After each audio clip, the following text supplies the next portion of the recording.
Hey guys, are you ready to transform your mind so you can transform your life? Coach Myrna brings you one-on-one coaching and expert guests weekly to help you to grow. Because happiness is the progressive realization of a worthy goal. Looking for personal growth? Let's do it. Think of what a wonderful world we would have if people loved themselves. Yeah. And just had, whether it was even just a smidge of more confidence in themselves and had more of an ability to self-reflect and see life as serving them up information about themselves versus others. And if we could just get a little bit of that and a little bit of that self-celebration, we know it would be a better world. So I just keep coming back to that and reminding myself of that. Yeah. Well, we need, coaches like you to help the world see their deficiencies and highlight and bring this conversation, which is one of the things I love about my job, because I bring these conversations to the world. Isn't that the sweetest sound? That's the sound of another sale or another dollar hitting your Shopify e-commerce store. Nobody does selling better than Shopify. It's the home of the #1 checkout on the planet. Sign up for $1 per month trial period at shopify.com/transform, all lowercase. Welcome back to the Transform Your Mind to Transform Your Life radio, podcast, and television show. I'm your host, Life Coach Myrna Young, and sitting in the guest chair today is Sue Erhart. Sue and I are going to be talking on the topic, why silencing your inner critic unlocks intuition and wisdom. We all have these inner critics. So once we don't make sure it sabotages our life by telling you that you can't do it, you're not good enough, things like that. So that's basically what our conversation is going to be today. So welcome, Sue. Thanks, Myrna. I'm delighted to be here. Yes, delighted to have this conversation too. All right, so let me give you guys a brief introduction.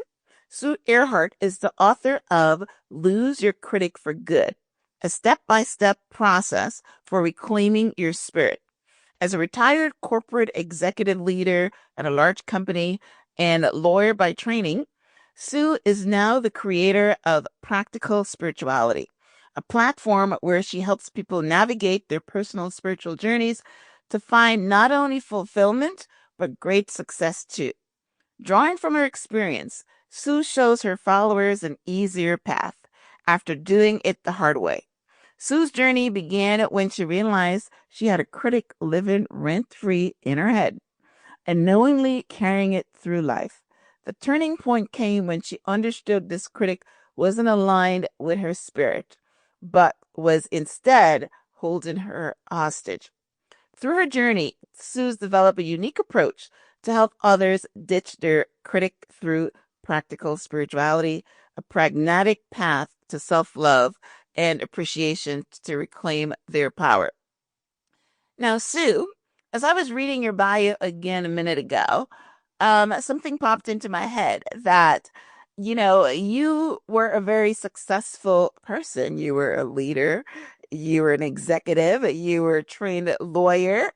So tell me, or tell our listening audience, I should say, what was the critic that you were carrying along? I mean, tell us the story about that before we get into our questions. So, Myrna, thanks for that. I think early in my career, I formed this idea that my highest best use was making my employer happy, making my clients happy, serving other people, and in effect, giving myself away. And I found myself in cycles of self-doubt and self-questioning and replaying a lot of the things that had happened in my day. I had a tendency to focus on what went wrong versus what was going right in my life. And I was frustrated that I felt like my mind was betraying me. I felt like I was pulled into these thought loops and I felt that I was pulled into negativity.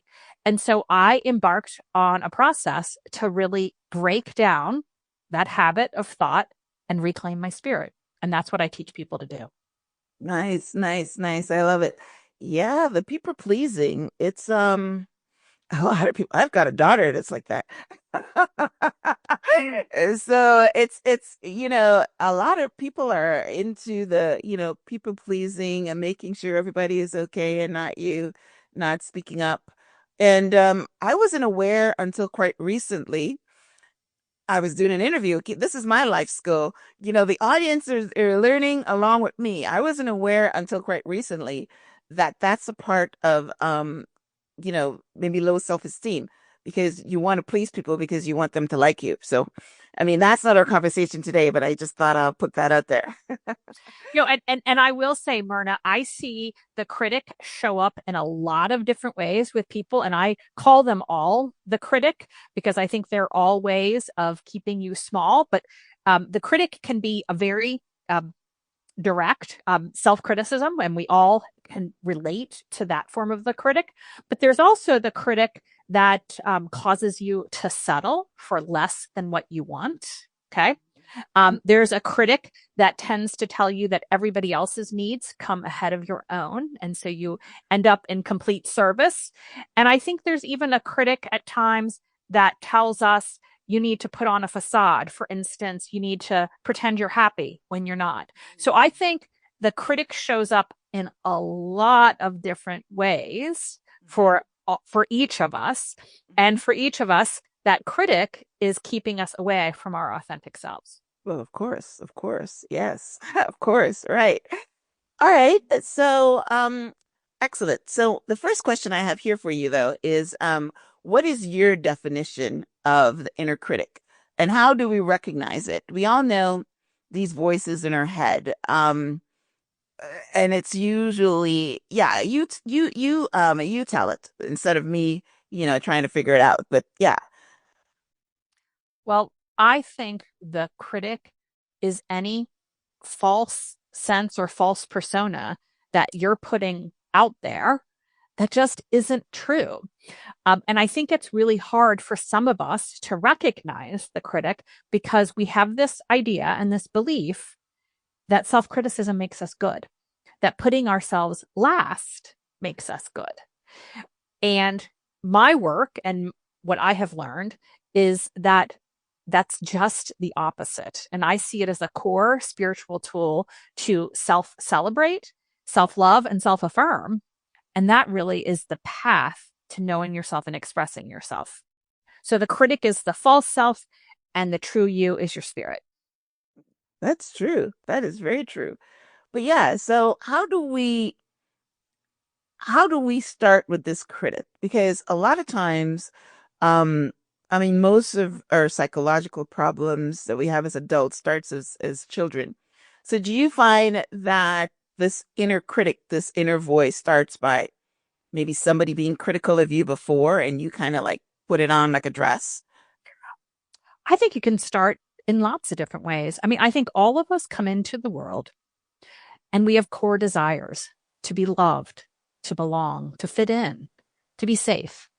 And we observe the world around us and we try to figure out what we need to do or be or say or become in order to get that love. And it's all based on our observations. So I could see that someone could have no one who was critical of them, but yet they made this observation that said, I need to work hard and push myself relentlessly in order to be successful, in order to be loved. That would be Mhm. an observation that you could take from our culture for sure. So Werner, I think it comes in lots of different ways, and it's not necessarily the result of trauma. In fact, I see many of us who are chasing being a good person, and we're being really hard on ourselves. Okay. Yeah. So, right. Most of the times, the most popular ones of the inner critic is, I'm not good enough. Um, and I can't do it. This person is better than me, that kind of things. But what are some of the other ones that you've come across in your from your clients? What are some inner critics that we can share with the audience? Well, absolutely. A tendency to compare yourself to others and then to always see yourself on the short end of that comparison. I think we naturally have a comparing mind, and I think many of us use it to downplay ourselves when what I teach is that our comparing mind is there for us to celebrate our differences and to see that, to compare and say, oh, look, this person has this interest or this skill set, and I have something different. And I see a lot of people who have a critic who is into comparison. I also see a lot of people who have a critic that replays over and over what is a perceived misstep. I mean, again, that's the critical mind sort of going off on its own and just looping through something and taking you through it. And it's up to you to break those patterns and those habits of thought and replace them with patterns that look for what went well and what you want to celebrate. Those are two good ones. Yes, I'm glad I asked the question because I wouldn't have thought about that. But yeah, our brain is wired for negativity. So, I mean, I've heard stories. I mean, I've experienced it myself where, I mean, you can be going through the day and, somebody said something good, but you get 10 people saying something good and one person saying something bad, and you are going to loop, like you said, on the thing that's negative and the thing that's bad. And that's just how our brain is wired. That one negative thing is where we think about it all the time. And especially if it's something that you've done, then you beat yourself up and play it over and over in your head and say that you were at fault or you were, whatever. And then the critical one that you just talked about, yes, we're always comparing ourselves, and you're absolutely factual. When you compare yourself, most of the times you're seeing your deficiencies. And it's really interesting that, culture says that when people are boastful, when people are bragful, that it's bad. So, for instance, I don't know if you watch sports, but I was watching something on Instagram this morning where somebody is criticizing LeBron's James' wife, and his response was, "I am a king, and a king don't deal with the sheep." That is somebody that's you don't see that very often, that somebody is that up there with how they feel about themselves that they're not going to let anybody. Most of the times people run into a corner and be in shame and all that. So it's pretty good that you're highlighting this because it is not something that a lot of people run towards. They feel ashamed if they hold themselves in high esteem. But that's the confidence part that I was just talking about earlier. When we're talking about the pleasing, you're lacking confidence. So, yep. No, and what I always go back to as a touchstone is think of what a wonderful world we would have if people loved themselves. Yeah. And just had, I mean, whether it was even just a smidge of more confidence in themselves and had more of an ability to self-reflect and see life as serving them up information about themselves versus others. And if we could just get a little bit of that and a little bit of that self-celebration, we know it would be a better world. So I just keep coming back to that and reminding myself of that. Yeah. Yeah. Well, we need, coaches like you to help the world see their deficiencies and highlight and bring this conversation, which is one of the things I love about my job because I bring these conversations to the world. All right. So we have just, kind of dissected, what is an inner critic, and it's expanded my version of it at least, because I'm thinking that the inner critic is just you criticizing yourself, but we've expanded it that it's more than that. So how do we silence it now that we know what it is? So the first step, I believe, is in recognizing that these are habits of thought that you've indulged for a long time. and they've worn grooves. Okay. And you've just got these habits, and that's all they are. They're not who you truly are. They're just ideas that you tend to go to. You skew negative. So, as a habit of thought, it can be changed. So I think step one is recognizing that and saying, like, this isn't who I truly am. And of course, I come at it. I teach practical spirituality. So I come at it from a spiritual bent and say, nope, you're an eternal being created in love. That's not who you truly are as a self-critical person. That's just a habit that you've created. So I think for a lot of people, just sitting with that and beginning to notice the patterns of thought help them break free. I mean, that's the step to any problem solving is noticing first.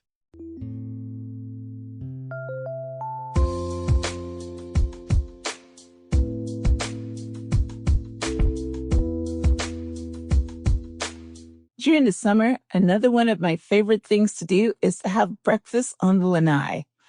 I headed over to Wayfair.com to look at their outdoor dining options. I was able to select from Wayfair's outdoor dining tables and sets, umbrellas, outdoor dining chairs, outdoor bar stools, grills, outdoor bars, and even tableware. So now I'm all set with my new outdoor living space, complete with dining table, dining chairs, and lounge chairs. Summer's on the way, and there's no better place to go for outdoor furniture than Wayfair. Wayfair's huge selection of outdoor essentials will help make your outdoor space more comfortable, functional, and more importantly, more you. So whether you're looking for outdoor seating, outdoor dining, or even an outdoor hot tub, Wayfair has you covered, all at unbelievable prices. So don't wait until summer's in full swing. Get your outdoor space ready today so you can enjoy it all season long. Wayfair offers free and easy delivery, even on the big stuff. No more huge delivery fees for patio furniture. Get big stuff like patio sets, gazebos, hot tubs, outdoor dining sets, and more shipped free. This summer, get outside with Wayfair. Head to wayfair.com right now. That's WAYFAIR.com. Wayfair. Every style, every home. In my early 20s, I learned about skincare when I took a modeling course. Since then, I always looked at my skin as an indication of my health. Recently, my body's been telling me that something was off. My skin had lost its natural glow. No matter how many expensive skincare products I used at night, my skin was still dull. Then I found Peak's Radiant Skin Duo. And let me tell you, it's been a game changer. This doctor-recommended duo, backed by experts like Dr. Mark Hyman, Dr. Jason Fung, and Dr. Will Cole, is designed to deeply hydrate, boost energy, and support whole body wellness from the inside out. And with over 15,000 five-star reviews, I knew I had to try it. Peak's Radiant Skin Duo includes the Sun Goddess Matcha Green Tea and BT Fountain Beauty Electrolytes. BT Fountain has clinically proven ceramides to lock in moisture at the cellular level, keeping my skin and body hydrated from the inside out. And the glow, insane. My skin never looked so plump, fresh, and dewy. Take a look. If you're tired of feeling depleted and want to finally nourish your body the right way, now's the time. Get 20% off plus a free rechargeable frother and glass beaker with my exclusive link. That's peaklife.com/Myrna. That's PIQUELIFE.com/MYRNA. Do not sleep on this. Your body and your skin will thank you. Yeah. I'm reading this book right now. It's, the title is redundant because I mean everybody knows this, but the book is called You Are What You Think About. And that's in the Bible. What you think about, you become, kind of thing. So this is a redundant title, but they're talking about how you're thinking and how you start to reseed your mind with affirmations and, because the affirmations are the seeds. So how do you teach your clients to break this habit?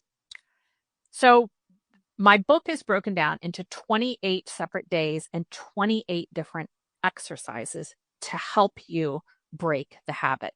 And so I've Mhm. got lots of different tools Mhm. that you can grab onto and apply in your life and make some progress.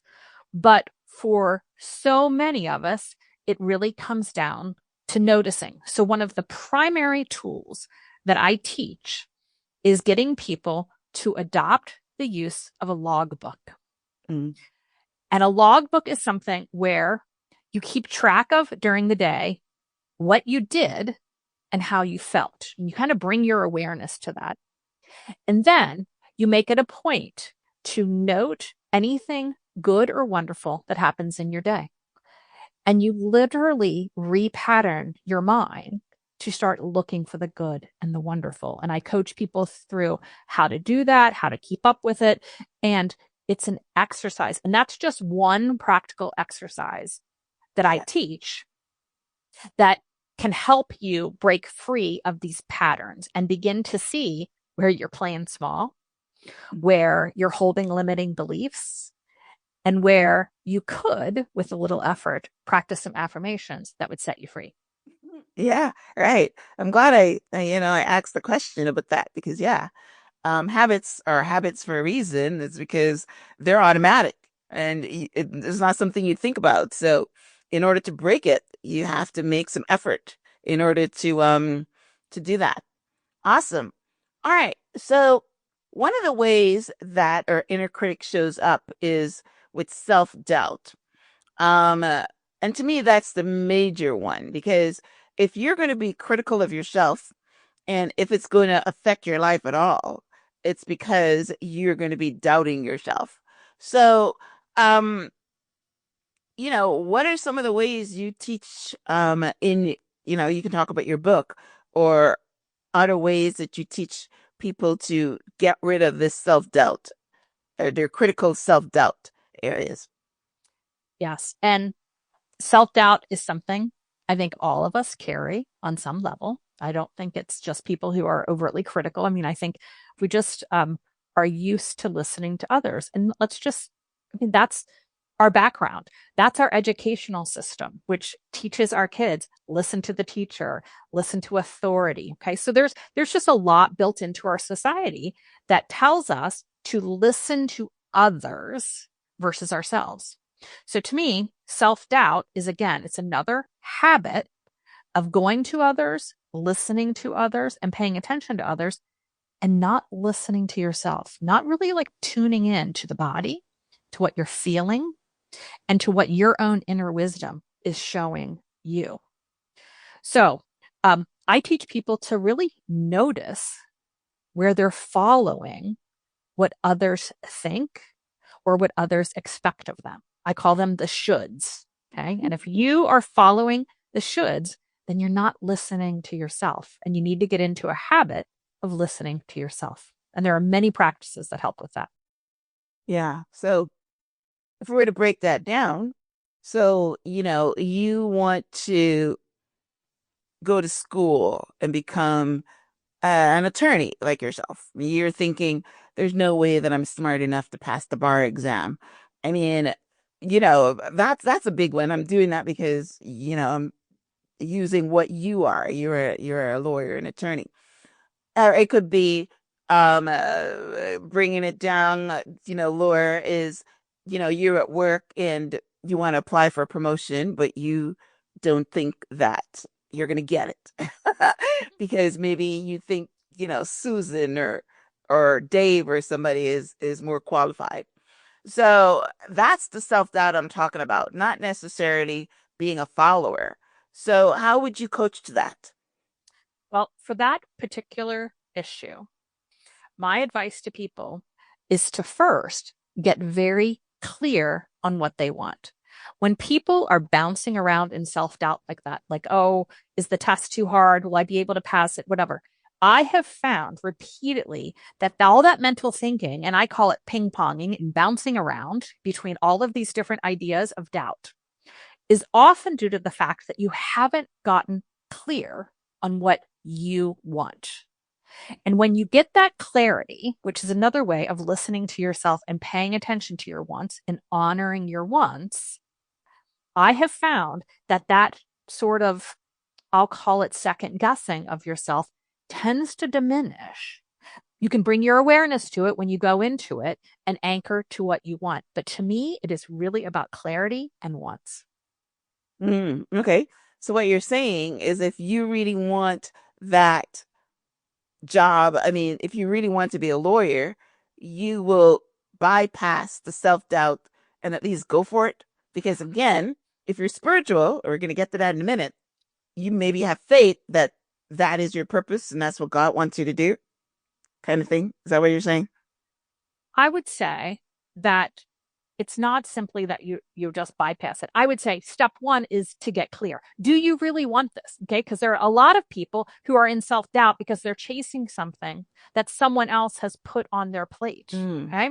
Got it. And that is often what is causing it. So your own mind is bouncing around on these different, what I'll call excuses or different reasons why you're not, when there could be a lack of desire. Okay. But once you really get clear on that desire, which I believe emanates from your soul, then it just gets easier. Now you have to watch for the self-doubt, but you can keep anchoring to the desire and say, this is what I want. And so I'm willing to confront my fears. I'm willing to work through my fears. I'm willing to talk myself through my fears because I know and have clarity around what I want. Love it. Love it. Love it. Got it. Yes, got it. All right. So you also say that there's some common self-help solutions that are not effective in providing lasting relief from self-criticism. So let's look at that. So what are some of the solutions that maybe therapists are using? And what have you found that is the best way to provide relief from self-criticism? Well, I'll say this, that different tools work for different people.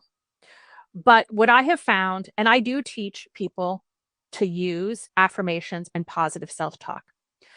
But if you use that in the abstract and not out in the wild of your life, I have found it doesn't have a real lasting effect. And here's what I mean. And you could set aside 5 or 10 minutes and say, I'm going to practice my affirmations today and I'm going to say these things. And I recommend that. Do that. Invest in it. But you have to go one step further. And that is throughout your day, you got to catch yourself when the mind is spinning and going off into the negativity or seeing what is missing or noticing lack or expecting things to go sideways. Okay. You need to notice in real time and you need to pause and you need to stop and say, nope, that's not the thinking we're doing anymore. Here's the thinking we're doing. So I call it in the wild because you really do have to take it to your life and apply it there and then bring that positivity and that positive thinking to the real moment. And that's really where the work is. And that's where the rubber meets the road. So I'm not here to dismiss any other practice and say it doesn't work. But what I have seen is that this is something that you have to tend to every day. You have to make it part of your awareness. And while I have found therapy to be fantastic, they're not with me 24/7. I'm with me 24/7. And so I need to take the responsibility to move through these habits and to correct them. Yeah. So I like that because your mind is with you all the time, and you call it in the wild. I call them ants, automatic negative thoughts. So that come in and they spin all the time, and the mind does go there. The mind does go there. So yeah. In fact, the book that I was reading that I was talking about today, is he's saying that you've got to be aware. You got to catch those. And that's exactly what you're saying. You got to catch them and continue Right. Doing your affirmations and believing in it and seeing the end, which you're talking about desire, seeing the end, and there's way to do it.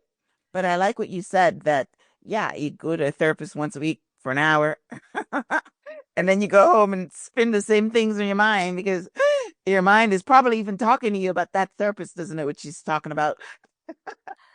But the beautiful thing is with, and I love that word, automatic negative thoughts, that when those things pop up, and again, practiced ideas, old ideas, something you heard, something you let into your experience without really challenging it, those thoughts often contain the words that you need to hear. So if you're sitting there and suddenly feeling trepidation and saying, "Oh, I'm not capable of doing this work that I'm really interested in, or I'm not able to," right there, turn it around in the moment. I'm capable of doing this work. I mean, literally, it's like the negative thought contains the words that you need to hear, and you can give them to yourself. How powerful is that? Hmm. I just see that as massively self-satisfying to take that and turn it around and do that for myself.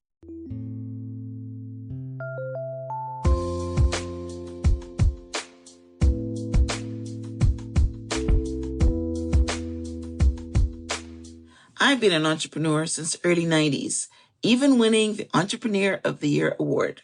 But when I first thought of starting my business, I had the passion and the vision, but zero clue where to start when it came to selling online. This is where Shopify can help. Shopify helps you set up your digital storefront. Shopify is the commerce platform behind millions of businesses around the world and 10% of all e-commerce in the US. From household names like Mattel and Drew House to brands just getting started. Whether you're selling physical products, digital downloads, or services, Shopify has everything you need to launch, manage, and scale your business. Shopify is also packed with helpful AI tools that write product descriptions, page headlines, and even enhance your product photography. Get the word out like you have a marketing team behind you. Easily create email and social media campaigns wherever your customers are scrolling or strolling. And best yet, Shopify helps you transform your business with expertise in everything from managing inventory to processing returns. So, if you're ready to sell, you're ready to Shopify. Turn your big business idea into with Shopify on your side. Sign up for $1 per month trial period and start selling today at shopify.com/transform. Go to shopify.com/transform. Yeah, that's good. That's true. Yes, I was even practicing my affirmations this morning too, as I'm reading a book, walking, and I'm saying my affirmations and stuff like that because I know that you should do them. But I've always been in a flip flop about affirmations because people were saying you'd say I am wealthy, and then you're poor, and your mind says no, you're not wealthy. So I've been on a flip flop with affirmations, but if we're using it as a seed, I can deal with that, as a seed. And like Deepak, listening to Deepak, I love him. And he was saying that when you plant the seed, it will blossom in the right season. So it might not blossom right now, but it will blossom in the right season. So keep planting the seed. And sooner or later, your body would accept it or your subconscious mind would accept it, and then it starts to blossom someplace else. So I like that. Yeah, so you're saying, you're sitting there and your automatic negative comes and says, hey, you're not capable, and you says, yes, I am capable. Maybe the first time you say it you wouldn't believe it, but if you keep saying it, sooner or later you're seeding that. That's basically what we're talking about. Um, So I amazing. Go ahead. I find that the word that helps me a lot is the word could. And so Good. sometimes you have a negative thought and you just need to turn it around with a could, which is something like, I could learn that, or I could try, or I just, I see a could as opening the door and then planting the seed. And sometimes that's all we have in us. Sometimes that's all we're able to bring to the table, but a could is a great door opener. Yeah, it is. It is. Yeah, because you know that nursery rhyme, I think I can, I think I can. Yeah, you could do anything you want. Yes, if you put your mind to it. I absolutely do believe that. So amazing. All right. So, throughout our conversation, and in your bio, you talk about your practical spirituality. So, why did you decide to start helping people to reclaim their spirit and live a life of confidence and joy through practical spirituality? Well, Myrna, my passion is writing. It's something I've done for a long time. And for a lot of years, I did it exclusively for myself. It was like a private passion project. I even would craft, when I would come across really good ideas or things I wanted to remember, I would write it up in an email and then schedule it to send later to me on a random date, in a way, giving myself a private newsletter. Okay. So I just did this for myself. Never heard of that. And and somewhere in the midst of that, I think I hit midlife, and I think I hit that point of saying, I'm happy, but what more is there? What's the next phase for me? And I simply started following my intuition. And the first thing I did is I created an actual newsletter. I have a free weekly newsletter people can subscribe to. And I started asking people to subscribe. And it's grown organically and brought me readers from all over. It's been awesome. And I started writing more and sharing more and blogging and just putting my work out there. And I did it truly as a project of joy. And I gave myself rules, which were, I'll do this as long as it's fun for me. I'll spend whatever I want to spend on this, and I'll just see where it goes without prescribing what the end game is. And I got to tell you, I am a driven, ambitious career person. I climbed the top of the corporate ladder. I did all those things. So for me to take this different tactic was very atypical for me. And it was very spiritual for me. I mean, just to open myself and say, I'm following the joy. And it's just been terrific. And it resulted in me writing my first book. Mm, yeah.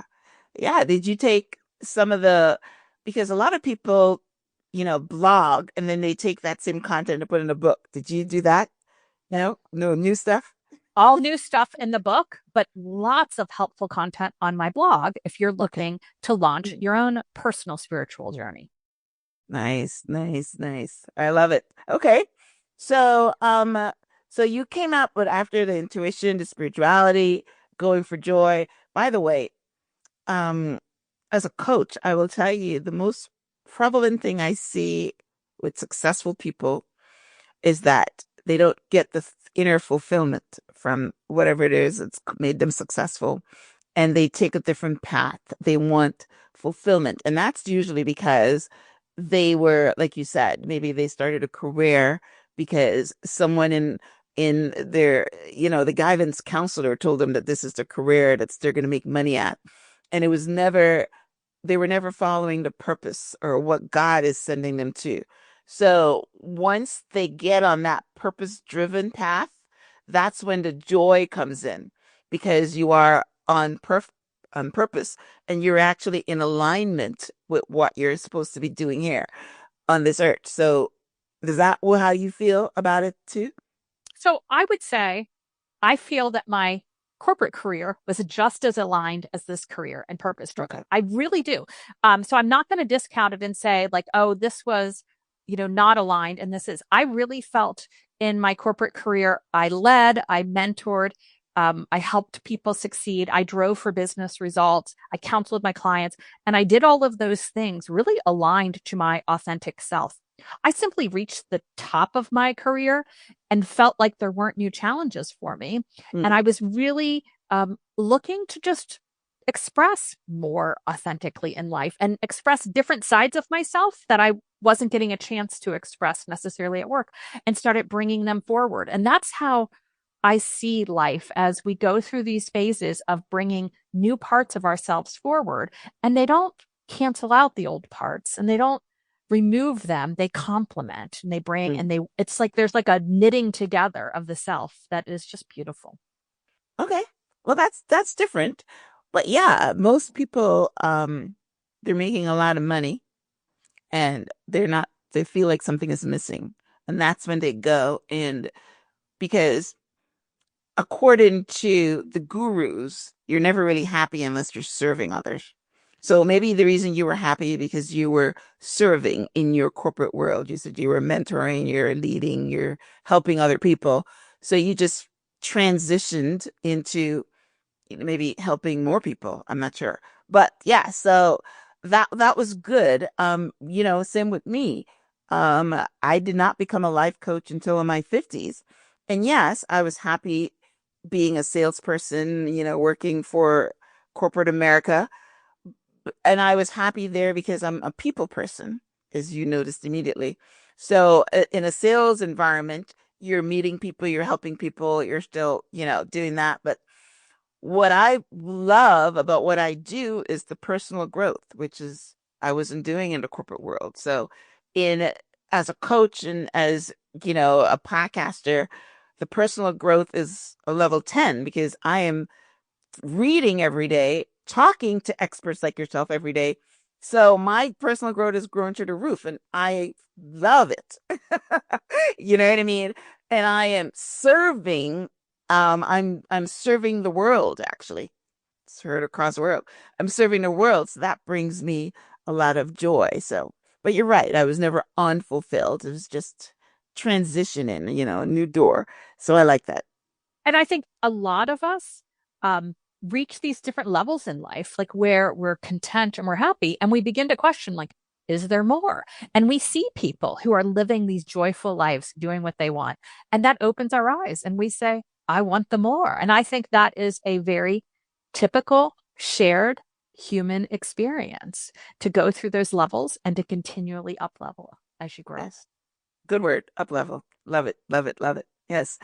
All right. So your book is called Lose Your Critic for Good. So I think you already told me why you wrote it. You transitioned from, serving yourself, and then you wanted to serve others, but maybe there's more reasons that you write it. So maybe you can tell us why you wrote it and what do you want readers to walk away with after reading? So I really wrote this. I feel like it's a love letter to my younger self. Mm. Early in my career, I feel like if I had noticed these patterns and more quickly, abruptly stopped the patterns, it would have been easier to do. So, in a lot of ways, I would love to have emerging adults read this book and get early insights into themselves and to really see. But I also wrote the book because I think there's a lot of us who engage in self criticism, settling, or putting others first that we think is holy and good. And I really believe that what's holy and good is first taking care of yourself so that you Yes. can serve others. And I just want to reinforce that message for people. So that's just another reason I wrote the book. The third reason I'd say is I am just an extremely practical person. I like clear instructions. So I could read all day long about how, for instance, that it's good to believe you are worthy. Well, I want some specific practices that help me claim that worthiness. And that's the kind of stuff I really enjoy writing about and giving to my readers because I believe each of us is equipped to do this work and to do our own inner journey. And I want my book to be a companion so that they can do this with their own spirits. I love it. And that you mentioned earlier that you have a 28 day. So is it like a what's that word they use? I don't remember the word now, but my pastor wrote a book like that, like a devotion kind of thing. It's not really a devotion because it's not, whatever. But when people have like a daily work is usually devotional. Is that how you setting it up? I see it as yes, there's an essay for each day and you read. And I see the essay as really just allowing my words to seep into your consciousness and allowing some of these new ideas to open your mind and to your willingness to change and your ability to change and the reasons to change. Then I give a specific exercise, and the exercise is designed to really bring the focus of your mind to these issues and to your desire to change. Now, I see these things being done discreetly. So read and then do the exercise and then give yourself some time. just from my own personal experience, I've seen that there's nothing like a good night's sleep or even a couple days of buffer between some of this inner work to just let it settle. And Mhm. I've just that's been my personal experience. So that's why I wrote the book that way. Now, I'm hearing from readers all over that they're doing it in all different ways. Some people read the entire book and then come back to the beginning and do the exercises. Others pick a few of the exercises and find that they are so meaningful and so helpful, they immediately adopt them as practices and bring them into their life. So I love that because, again, we are each unique individual souls, Mhm. and we each are going to have a bespoke path to finding ourselves. I love it. I love it. Yes, right. So, yeah, I mean, I had just picked up on the 28 days, which is, like a month. But yeah, you're right. In order for you to really um study, one of the words that I hear people talk about, like these gurus saying, I don't read a book, I study it. If you're actually going to study it and let the words meditate in your heart, a scripture, then you're right. You can't rush through it. You got to do the work, the internal work. So 28 days is not necessary that you're going to finish it in 28 days, but it's just, one day at a time kind of thing. I It like that. is.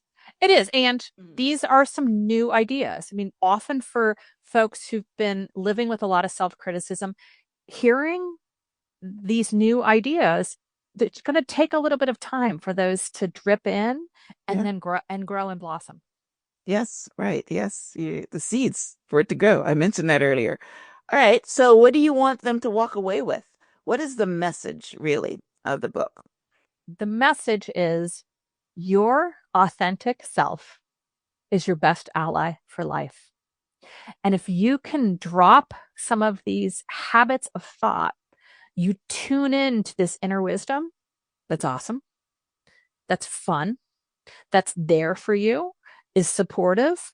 I mean, Myrna, it's beautiful. I mean, I wish I had known this from, from the time I was a child, that this inner voice was there and it's loving and supportive and kind. And when you tap into that, you start doing things without fear. You start doing things that you truly want. You start taking action on things. And I'm hearing from readers of they finish the book and they immediately go out and take action on something that had been on their heart for a long time. And they simply go and take the action. And that's how I mentally see it. I see these habits of thought as sort of disintegrating and falling, and your natural self, your spirit just shining bright and guiding you forward in life. And it's how I think we're meant to live. Yes, I love it. As you were talking, I remember something that Jim Rohn says, because like I told you, I do a lot of reading and I bunks all around. So, I was just reading a book about Jim Rohn, and he's saying, you're reading a book, and in the middle of the book, it tells you to do 10 sit-ups or push-ups or something like that. And if you're not willing to do it, he says, give the book away. You know, he talks, right? It's not beautiful. Yeah, I mean, yeah. It's so I like what you said about, you know, taking action. If you're not willing to take action, you're right. Give the book away. I love that. Right. Yeah. So, yeah, we're supposed to practice. And when you read something, you practice. My problem is I'm reading so much that it's sinking in. But what I actually should be doing is reading books and then studying them and making notes on them and, doing all these different things. But yeah, I've got all this information overload because I walk and I read and I listen to books, and then I'm thinking, before I go to bed at night, I'm gonna, listen again and make notes and all that. I never do. I go on to the next book. But if there's something that an action that I need to take, then you take the action, and that cements it.